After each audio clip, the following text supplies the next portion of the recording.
This week and beyond the headlines, labor issues discussed at public meetings. Work permits are being used as a method of getting people into the country. So there are people who are paying for work permits to bring people into the country, because if you don't have a work permit, immigration won't give you time. And in some cases, these people don't even have work. We have a situation now, I think most of you recognize, that the unemployment situation is beginning to be a problem for us. You listen to what Minister Walwyn has been doing, and you see how many young people are unemployed. And most of these young persons are genuinely looking for work, and they cannot find work. But yet still we have so many people on work permits. What are we going to do? The Ministry of Natural Resources and Labour embarked upon a series of public meetings this year to hear from persons working and residing in the territory on what their thoughts were regarding labour issues. Throughout the meetings, which were held on Tortola, Virgin Gorda, Anegada and Just Van Dyke, Minister for Natural Resources and Labour, Dr. the Honourable Kedrick Pickering, made it clear that perhaps the biggest issues facing the country at this time are the issues surrounding the area of labour. Laying a foundation for his statement, the minister said that there are more non-BVI landers employed within the territory than there are BVI landers. According to the Labour Minister, the statistic has enormous implications for the territory's society. The labour situation in the country is such that we have about a 60-40 split. 60% of the workforce are non-BVI landers, which means that only about 40% of the workforce is actually BVI landers. If you delved into that subject a little bit further, you will start to recognize that that has enormous implications for the social fabric of our society. Here's what makes this situation very difficult. Because we have a society in which the economy is and will continue to grow. Against the background, we have to ask ourselves, who in fact are we growing the economy for? At the same time, anything that doesn't grow and it becomes stagnant, it dies. So I don't think any of us can sit in this room and say that we have to stop growing the economy, because life doesn't do well in stagnant situations. There were several other issues coming out of the meeting surrounding the matter of labour within the territory, much surrounding the matter of work permits. Dr. Pickering stated during his Rotown meeting that work permits are a double-edged sword, generating revenue for the government on one hand, but on the other hand, signalling an addition in numbers to the territory. One of the big problems that we face in this country is work permits. Because work permits are a double-edged sword. Some people think that the government should continue to give out work permits because it's a source of revenue, which it probably is. But it is a source of revenue that, although justifiable, is something we have to ask ourselves, how much revenue do we really want to get from work permits? Because a work permit means that is one additional person that is coming into the country. And if we don't decide how many persons we want to bring into the country, at what rate we want to bring them into the country, we will soon be overwhelmed. And I'm not just saying that for those of us who are quote-unquote indigenous Virgin Islanders, but I'm saying that even for people who have chosen to live here and call this home, who've been living here for 20, 25 plus years. It is a serious dilemma that we're going to face if we don't make the relevant decisions as to exactly how are we going to allow it to grow. Staying on the issue of work permits, the Labour Minister highlighted the recent drive embarked upon by the Ministry for Education to employ the territory's unemployed youth. This, coupled with graduates who come June of this year, will also be seeking employment. Issues which he said beg the question of how long persons will be allowed to stay in the territory on work permits. There's a situation we have in the country where work permits are being used as a method of getting people into the country. So there are people who are paying for work permits to bring people into the country, because if you don't have a work permit, immigration won't give you time. And in some cases, these people don't even have work.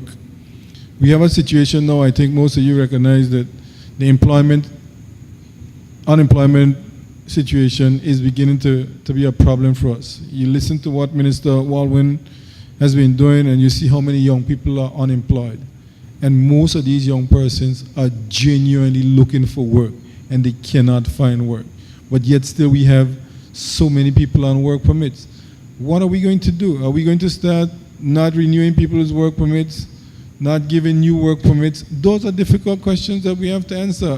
When June comes, we're going to graduate, another 250 plus young people, that most of whom are probably wanting to join the workforce. We have a number of people who are going to be graduating from the college who are going to be joining the workforce. We have a number of our students who are overseas studying, and they want to come home and they're going to be looking jobs. What are we going to do? We have people in the country who are on work permits. Are we going to continue to allow them to be here on work permits or not? Just last Saturday, a caller to JTV's live talk show, Speak Your Mind, relayed a scenario in which 2 employees at a restaurant which she frequents were laid off. The caller said that upon inquiry, she learned that the employees were replaced by the owner's brother and his girlfriend, who she contended weren't familiar with the job they were doing. The caller argued that in her opinion, it is wrong to bring persons into the territory to work in jobs that can be filled by BVI landers, and she questioned the procedure through which such individuals secure work permits. I am calling with reference to what Sam said about the government. Should not be afraid to stand up to the companies and to speak out for the rights of the BVI landers. Yes. Now, I went for dinner last week to a restaurant in East End, and I was so horrified. This is a place that I go to often, and usually there's a waitress from Dominica and one from Guyana. Mm-hmm. When I went for dinner last week, there's a white bartender and a white waitress. Mm-hmm. So I inquired who they were. And I was told that they were the brother of the owner and the brother's girlfriend. And I am like, the government had a job fair the other day for the young people of the BVI who is not working. Where some 400 people attended. Yeah, you mean to tell me that there's nobody in the BVI who needs a job as a bartender and a waitress, or who cannot fill those 2 positions, that they have to import. And these are people who just arrived to the island recently. And the bartender is the worst martini I ever had in my life. He's obviously training on the job. These are things, it's not fair, it's not right. How do they get a work permit? Minister Pickering, during the Road Town meeting, said that it will become necessary to decide at what point the territory's human resources will no longer be allowed to grow, as continuing on the trend that currently exists could create an even greater imbalance than is now the case. One of the big problems facing this country is a decision that has to be made at some point in time, in which we are going to ask ourselves what number we want to see the population grow to, and how are we going to allow the population to grow to that level. Because if we don't make decisions like those in a proactive way, they're going to happen to us, and the attendant problems are going to be even worse than we might be able to cope with. But the minister was not the only one speaking out at the public meetings, as both nationals and non-BVI landers alike talked about the concerns they had regarding issues of labor in the territory. Some of the concerns expressed centered around minimum wage, gratuity, and non-nationals switching between jobs, to name a few. It's an established fact that the minimum wage of $4 an hour is woefully low. So I am happy to hear that it is under active consideration by the previous government and now by this new government. Do you have any idea when an increase in the minimum wage might happen? Why the labor code government gave employers the right to rob the employees. People in the service industry, the government in that labor code gave the people in service industry to take as much as 7.5% of their tips to keep for themselves. And it is shameful. Why do you have the right to tell me I must pull my tip to share with somebody that don't work? And the argument that we used to have on the floor as waiters and people work in the kitchen and everybody else, that it wasn't fair that I, as the waiter, go outside and collect the big $45 tip, and then I come back inside, me get the dishwasher none, I get the bartender none, I keep it to myself. So the idea was to try to spread it across the table. Because there was also another issue. Whenever, especially my manager at Fort Hotel, I can't call his name, when he got a hand on it, we'd notice that when the season turned over and we had to do repairs, we ain't getting money, but the shutters them getting paint, and then the accountant telling us by that himself coming out of stash. That come out the higher thing. So, and that's where that came about, so that we could level, everybody get a fair chance. So I think the 7% is a lot much, and it's very unfair by principle, because it really was for the workers. My concern is about job advertising. Because a current requirement is if I have a job that I need to advertise the job for 2 weeks in the papers. A problem I notice with that is if I put this job ad in the paper with my phone number, I already know who I'm going to hire. The job is already gone. But I'm going to receive about 10 or 15 phone calls for that same job. My suggestion is, you take that ad to Labor Department and let the Labor Department advertise a job. Labor create a pool, a database of available jobs, and they advertise the job. Whereas they'll get all these phone calls, you could probably get a more qualified person to fill that position.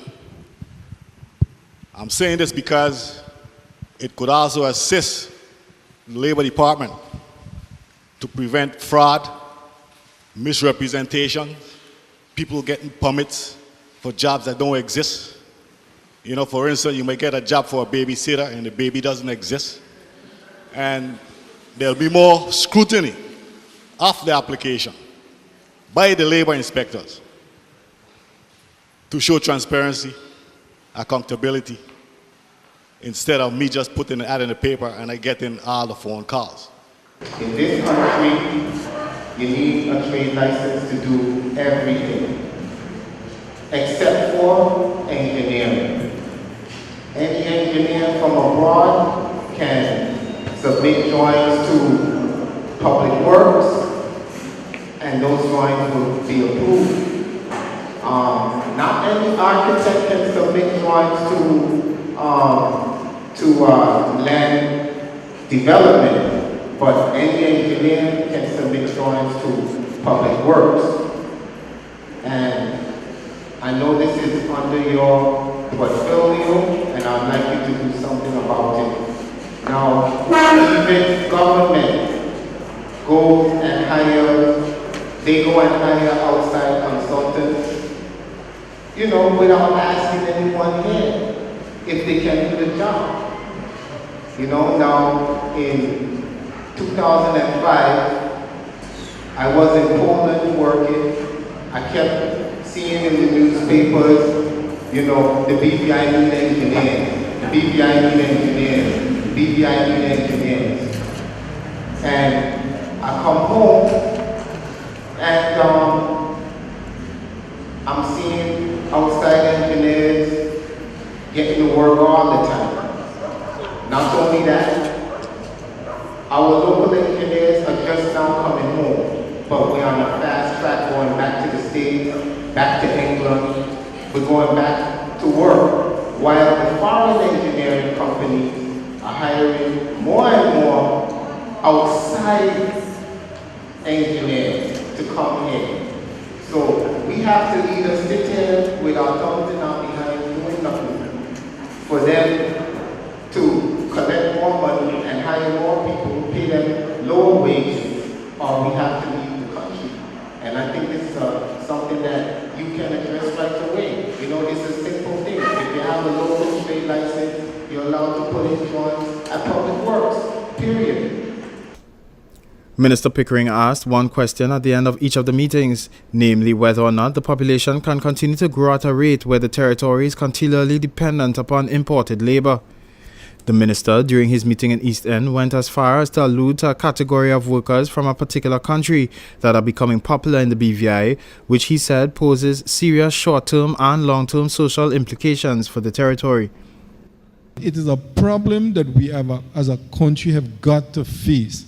At what level we want the population to grow, and can we continue to allow it to grow in a way that we have to continually import workers? We have the very obvious problem that you see developing, where we are bringing in a category of workers from a particular country. Those things have serious social implications, both short-term and long-term. Can we allow that situation to continue? Okay? Those are some of the difficult issues that we have to confront. One member of the media sought to get clarification on the minister's statement, asking him to identify the category of workers and to say what jobs they are applying for. But there was no response given further on the matter. Mr. Minister, good evening. During your address, you spoke about... So why are you not asking a media question, you're asking a personal question? It's based on... I think I've spoken enough for the night. I think it's based on what you said in the opening speech. You made mention of a certain category of workers from a particular country. I need to elaborate on that. Not responding, sir? A certain category of workers? According to Minister Pickering, notes were taken of all the questions and concerns raised throughout the various venues, and the public's input will be instrumental in helping the Ministry of Natural Resources and Labour come up with the strategies to curb the many challenges surrounding the area of labour within the territory. This is Walter Barrett, Beyond the Headlines.